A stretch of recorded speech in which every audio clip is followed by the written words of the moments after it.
Student teaching. The moment's finally here where you get to go out and show your skills. You've been going to school for a couple of years now, and student teaching is that last step you need to become a full-time educator in your state. Your student teaching experience is going to be both very exciting and, for the most part, very terrifying. I remember when I was becoming a teacher, I got to that student teaching stage and I was scrambling around looking for resources. My student teaching experience was in the fall, and so I was sitting there working my summer job, Googling stuff, YouTubing stuff all over the place, trying to find something to tell me what is student teaching all about. And guess what? I didn't really find much. And so this video is going to cover 10 tips on how to succeed in your student teaching experience. If you are a veteran teacher watching this video right now, feel free to drop some advice of your own down in the comments section right below. All right, let's get to it. Tip number one is contact and plan ahead. So what I mean is you need to contact your cooperating teacher as soon as possible.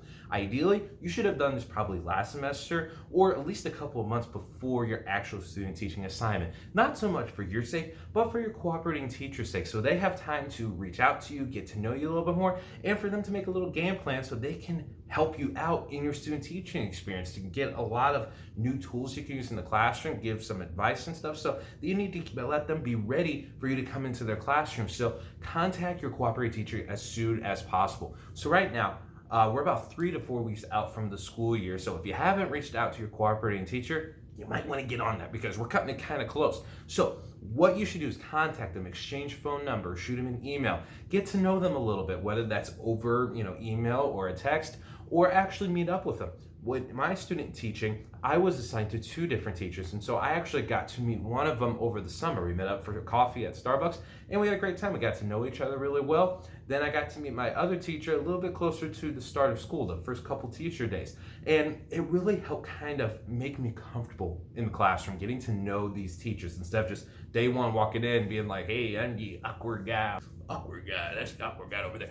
I just wanted to feel comfortable being in their classroom because in a way, you're kind of invading their space. They've welcomed you, but you're still kind of in a weird spot. So just make sure you reach out and contact your cooperating teachers and plan ahead. Do some research, look up some lesson plans. What are you teaching? Social studies, English, math, whatever it is. Try to have some tricks up your sleeves because at some point, your cooperating teacher is going to throw you to the sharks. They're going to throw you right to the kids and you need to have something. So kind of get some game plans going, look up some stuff. Tip number 2 is make sure you know all of your university's requirements for student teaching. So sometimes when you're getting ready for that student teaching experience, you get so hyped up about meeting your cooperating teacher, getting ready to meet the students, get used to the school, and then you forget about the assignments from your university. Every university is different. Some require papers, some require video lectures, like actual recorded lessons. You will have somebody probably come observe your classroom. Make sure you go through your requirements so you don't forget those as you're progressing through your student teaching experience. I knew a couple of classmates who were pumped, they were excited, they were great educators, and they got through their student teaching experience. They were finishing up their last week, and then they realized, oh, I forgot I had some lessons I had to do. I had some activities I had to put together and submit to my professor. I don't have that. What am I going to do? And they didn't make it through their student teaching. So make sure you check up on your university requirements. Tip number 3, lesson plan. Get ready to lesson plan. I'm sure a lot of your education courses have gone over some basics. We will cover some strategies and how to do's on lesson planning in a future video, but just make sure you take what you've learned in your education courses and start to lesson plan. Get some advice from your cooperating teachers. Ask them, how do they lesson plan? Do they have a set rubric that they have to follow? Do they just kind of wing it? Get some ideas, get some lesson plans going in your head, just like I said for tip number 1, plan ahead. Tip number 4 to have a very successful student teaching experience is dress code. Make sure you dress professionally for the student teaching experience. You are entering a school. Be the professional. You are representing your university and you are there to teach. You are the professional. So don't come in a t-shirt. Dress for the job, whether it's a suit and tie, a dress, whatever you are wearing, make sure you look clean and professional. Trim the beard, shave if you need to, do your hair, whatever you need to look professional. Make sure you come and are ready to teach for the day. When I was a student teacher, I love dressing up. I love dressing up in suits, ties, stuff like that all around. I probably do it a little too much with my career, But one of the department heads that I was working under during my student teaching experience commented on my dress code in a letter that he sent me after I was done with student teaching. He was saying, I was impressed by how well you dressed for the student teaching experience. He said that there were a lot of other student teachers in the past who'd come in jeans and sweatshirts, ripped jeans, and I get it, that's kind of, those are trends that we see in our society right now, but you are a professional. These high schools are going to be looking at you and they want to see somebody who's put together. They're a professional, they know what they're doing. That all starts with dress code. So make sure you are dress prepared for your student teaching experience. Tip number 5, make sure you arrive early. Don't show up at the last minute. Don't show up late. Don't be knocking on windows and doors trying to get into the school. Make sure you are there early. Sometimes you'll get a key fob so you can get into the school whenever. In my student teaching experience, I never got one. I just kind of had to time it right with other teachers getting to school. Make sure you are there early. Never be late. That is a horrible thing to do when you are a student teacher because people are watching you. Whether you think so or not, it's not just your cooperating teachers. The university is watching you. They're getting feedback from the school. The principal is watching you. Make sure you show up early. Don't show up late. Don't say that there was a train or there was traffic or construction. Be there early. Tip number 6 is to engage with the students. So say you are at your student teaching, you arrived early, you're dressed professionally, you've planned ahead, you're ready to go. Now you need to engage with the students. I'll admit, in my student teaching experience, I kind of messed this one up. I came in and I was very nervous. I was terrified in my student teaching experience. Like, I got to know the cooperating teachers. I loved them. They were great. But then when it came to the students, I was kind of terrified. I student taught during COVID, so I kind of had a baptism by fire when it came to, my student teaching experience. So I was kind of scared because I couldn't really see faces because it all was masks all the way across, all masks. So I was kind of scared, so I spent a lot of my time on the side of the room, in the back of the room, just not really talking to anybody.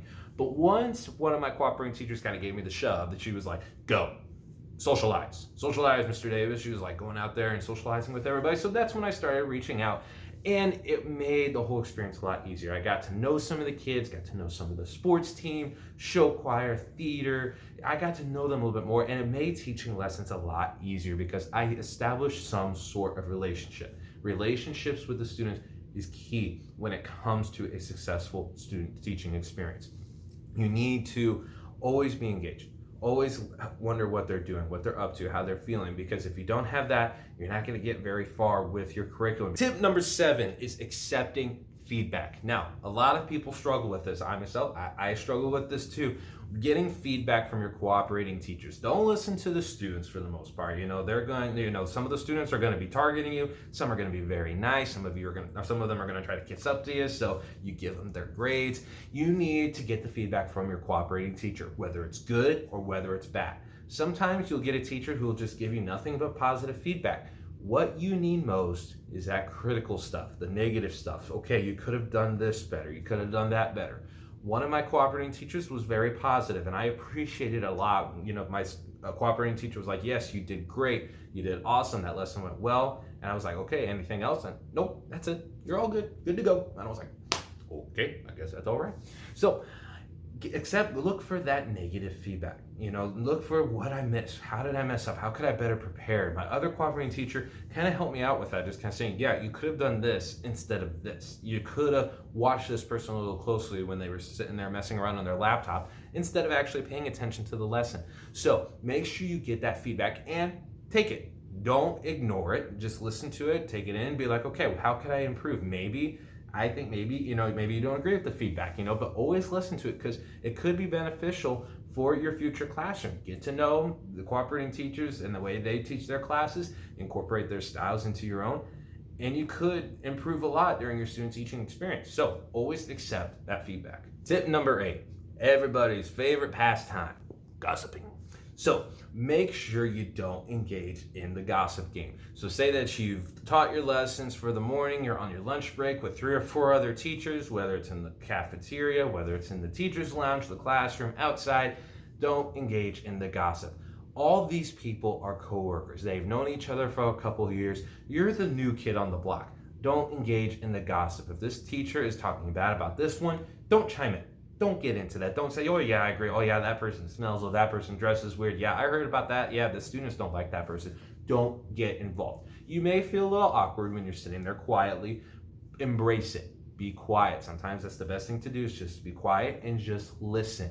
If you engage in that gossip could get, along the track, along the vine, and eventually make its way to that person or to the principal. And if the principal hears, oh yeah, Mr. Davis over there, he likes to gossip about other teachers, yeah, I don't see a job in the future at that school. So do not engage in that gossip. Got it? Tip number 9, make sure you get to know other teachers.